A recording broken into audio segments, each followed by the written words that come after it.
Well, I'm back, guys. Hope you're all doing just fine. It's a beautiful day here. Got up to about 78 degrees, so I've been spending a little time outside. Of course, I got things I got to get done out there. But thought I'd get on our next part of our math. We were talking about trig, and we were talking the correlation between it, how triangle and circle fits in and everything else. And I told you that trig, the big thing about trig that we want to learn, why we're wanting to learn it, because it explains the sine wave. Well, we're going to show you a definition of sine wave. Now, in this example, I'm showing two waves. They're not perfectly drawn. Again, I'm not an artist. But the blue represents the voltage, and the red, I guess you'd call it, represents current. I got them out of phase more or less just to show them. Otherwise, unless they're going in, unless there's some sort of reactive circuit, in other words, capacitance or inductance that their sine wave's going through, they will be in phase. But then it would make it real difficult to show them in phase. So what I did was I just went ahead and just showed them a little bit out of phase. And so then we can give the definition. For voltage, E equals, now all this means right here, this little bit here is magnitude of the peak. It's the peak point right here, from 0 up. That's your peak. So that's your maximum magnitude, either going positive or going negative. So, and the lines here just means absolute magnitude. It just means it's how much it is, just the magnitude, the value of the amplitude there at that peak. So that's just a caret. They call it a caret symbol over E. The caret symbols just mean that it's a peak. Times sine omega, and then our time. Okay. Now omega, don't let that really bother you, because all that is expressing what it means is its angular velocity. Now, that's how come I wanted to talk about circles and triangles, and what I'm going to show you what omega is. We'll come over here and we'll look at this circle. I got the blue represents our voltage. Red that's right here, I guess I should have really kind of drew them a little, shifted a little bit, but it's representing the current. Now the length of this vector or this arrow is the magnitude. And all omega is, that's what the sign is talking about, the speed or the angular velocity as that rotates around and draws out a circle. How fast is it moving and everything.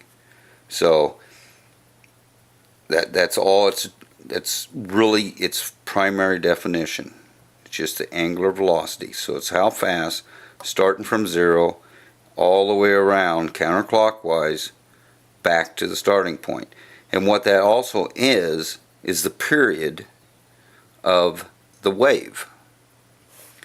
2 pi all the way around the circle is the period of the wave. And what is the period? The period is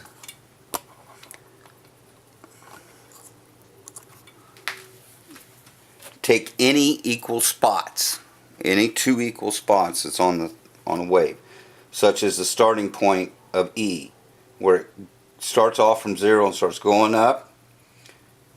That's your starting point. You follow the wave through until it comes back around, and then it's going to repeat again. It would just go on and on and on. From that point to that point is T, or the period of the wave. Now, how does that correlate into frequency? Well, frequency equals the reciprocal of period. That's all it is. So when you've got your time, T for time, which is the period, when you're measuring this on a scope, most of the time what you have is little divisions, and you set your time base, and your time base will say, you know, whatever, so many microseconds or so many per division. You find find the 2 points are equal. In other words, it's your starting point where it starts going in one direction, like to the positive, until it comes back around where it's going to start going positive again. You can also just take the peaks if you want, if it's easier. This would be, and I'm drawing around this thing so it's not going to be perfect, but this would just kind of keep going like this. You could go from peak to peak also, would be the same period. So you could just shift this over if that would be easier. But then you just figured out how many little boxes, divisions that is. If you can get the wave on there where it fills the entire screen, then there's like in most scopes there's 10 divisions across. But you figure that in, take it times your time base, that'll give you how long it takes to go from here, and then take the reciprocal, and that gives you the frequency. Because frequency is just the reciprocal of time, or the period. And the period is nothing more than the amount of time it takes to get around here, the angular velocity. So the angular velocity is telling you how fast this thing's going, and it'll tell you how long it takes for it to get around here or make one period. So that's all omega is. And then the rest of it is just time. Now the reason why this has got T plus TO, because I picked my T0, my start time, with current. So I have to look back a certain period of time to where my start point is for my voltage, and we call that TO. We can just pick T, calling it TO. So it's going to be T plus TO, because it's starting TO times sooner than the current. Now the current definition is just I, again the magnitude, which is just the peak, from 0 to the peak of the current, times sine, and this time it's just omega t, because we used it as the start point, so we don't have to have anything else. T again is just time, and time's just telling us, you know, how long it's taking to get across through here and get through this wave. So we can pick any point along here with this formula. We plug in our theta, which is part of omega, which is right here, and that'll tell us any point. We can find the value of I, find where it's at, what value it is, and give us the full definition. We can actually plot out the entire wave, whether it's voltage or current. Now this little theta down here,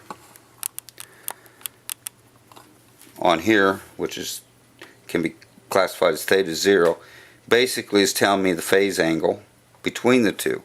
What is the shift between these two? That will stay the same, because it should stay the same throughout the wave, on and on and on for however long it's operating. But that will stay the same, so that will just shift around. Always remember, you go counterclockwise and it just counts off. But that's how triangle and everything fits into the circle, why the circle's used, and because of the wave. Now on the previous video I did on math and on trig, where we talked about, where I came back and answered questions a little bit, I believe it was on that video, in the comments, Art put a link in there, and if I can get that link copied down, I'll try to get it in the description of this video. But it's a link that shows animations of how the waves come out of the circle as it's circling, and shows you. So it's a really good link if you haven't looked at it. but at least check in the comments. Arthur Hollingsworth put it in there, and I really thank him for that. It was really great. So it helps explain, because I don't have any animations here and stuff. That's about as far as I'm going to go on this right now. We'll be seeing this a little more as we go along. We're going to be kind of getting into now basic DC and AC. Now DC is going to be just really straightforward. I can probably do it in one video real easy, because most people really pretty much understand DC circuits, and there's not a whole lot to DC. The main thing in there would be Kirchhoff's laws, which also work for AC also, and that I'll spend the most time on. The other thing is what is a circuit, which we're going to explain here just right now, because I have for you a couple little questions for you to do, to think about. These are thought problems or thought experiments. And what is so important about thought experiments or problems? Well, and how it fits into electronics. Well, it fits in electronics basically because when you're troubleshooting a radio, at times you have to just sit down and think about it. And my God, I hope that ain't glaring that much. If it was, I'm sorry guys. I didn't even realize it until I got to looking at the camera. When you're troubleshooting, sometimes, at times you have to sit down and just kind of think about the circuit, think about what's going on, think about, what the problem is, and stuff from the evidence you collect. You collect voltages, you collect other stuff, you do a visual inspection, you do things of that nature. Maybe you run a signal tracer through it to check the signal. Maybe you generate a signal to send into it and see, maybe try to isolate the circuit where, excuse me, where you got the problem is. But at some point you have to sit down and think about it. And it's a thought problem, or also known as thought experiments. Well, this is a kind of a thought problem. There are two questions on this. Now what I've got, and I'm just going to use a battery, but you can use any source. We'll draw a battery here. The voltage matters not. It can be a 9-volt battery, it can be a 1.5 volt battery, I don't care. A 6-volt battery, whatever. And I'm going to come up here and I'm going to connect myself a switch. Okay. And then I'm going to come up and connect myself a light bulb. And then I'm going to come along here and come down and connect a capacitor, and I'm going to come back and have another light bulb and back to my circuit.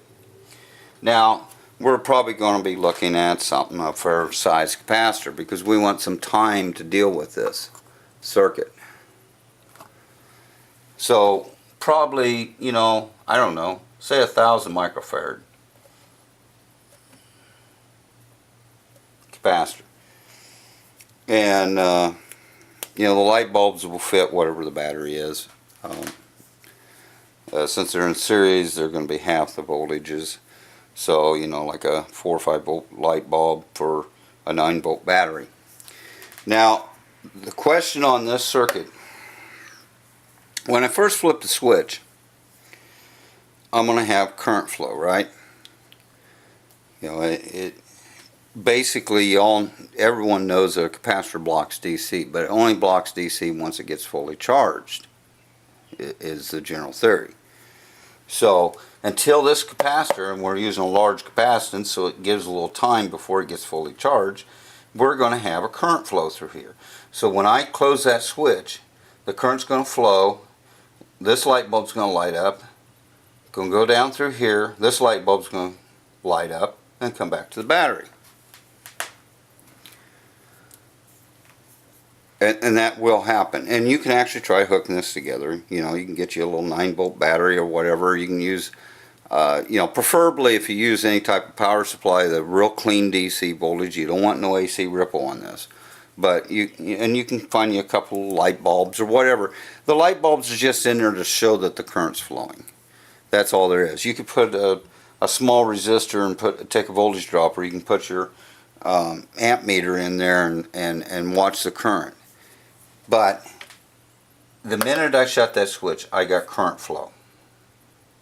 Now at some point, it's going to stop because the capacitor charges up. But my question is, and before we get to the question, we all know what a capacitor is. And that's just two metal plates with some insulator between them. Now it can be, you know, you can have mica, you can have, of course, paper, you can have ceramic, you can have some other types of plastic and various different types of plastic. They're polyester, polystyrene, metal ties, plastics and everything. You can even have air. You can have other type of gases. You can have oils that don't conduct, that they are insulated. Various different insulators between them. Alright. My question is, if the lights light, which they will, then does current go through that capacitor? Is current going through a capacitor? Because in order for the lights to come on, there has to be a current flow. You have to leave the battery with current, go through the capacitor, and back to the battery. That's a complete circuit. Lesson number 1 in DC. Whatever comes out of your source has to come back to your source. So I'm flowing current through here at a certain value. It has to come back to the battery. So it has to go through that capacitor. There's no other path. So my question is, does current flow through a capacitor? Does it flow through an insulator? That's question 1. And I'll tell you what, it's highly debated. And it's not debated just amongst students. It's debated amongst professors. So, my other question is, at some point, it's going to stop. In theory, it stops. In theory, this capacitor will get charged up to the value of this battery. If it's a 9-volt battery, this will get charged to 9 volts. Once it does, current's blocked. It stops. DC is blocked. My question is, does a capacitor ever fully get charged? Does it actually completely charge up? So, those are 2 questions, and on the next video, I'll tell you what's going on and why it can be confusing and stuff, and why there is debate, but what actually does happen there. So, anyway, until the next video, thank you in advance for watching. Thank you so much for your comments. You guys are so generous with them, and you're so kind with your words, and I really do appreciate them. And you know, I am trying to answer as many as I can. I'm a little behind right now, but anyway, I'll get to them tonight or tomorrow and get a lot of them answered, as many as I can anyway. And if I run into some that have a lot of questions and stuff, I'll make a video. You guys already know I will make a video and answer your questions. So, because the main thing of this is that I answer everything that's going on, any questions you have, so that you have a better understanding of all this. So this is still going to be just called math, but it is an introduction a little bit to circuits, and the math will be kind of seemingly ending, but it will be there but we're going to start going hand in hand with the theory and with circuits. And we're starting out with the basics and working our way through. We're going to talk about capacitors and everything about them. And we're going to talk about inductors, and we're going to talk about resistors, and probably not a whole lot on resistors, but we're going to be talking about circuits, AC circuits mainly, and then we'll move into more interesting, probably what you might think is more interesting stuff, which will be into our active components, which is your tubes. And we'll start out basic and work our way up. So anyway, until the next video, thanks for watching, and I'll see you on the next one.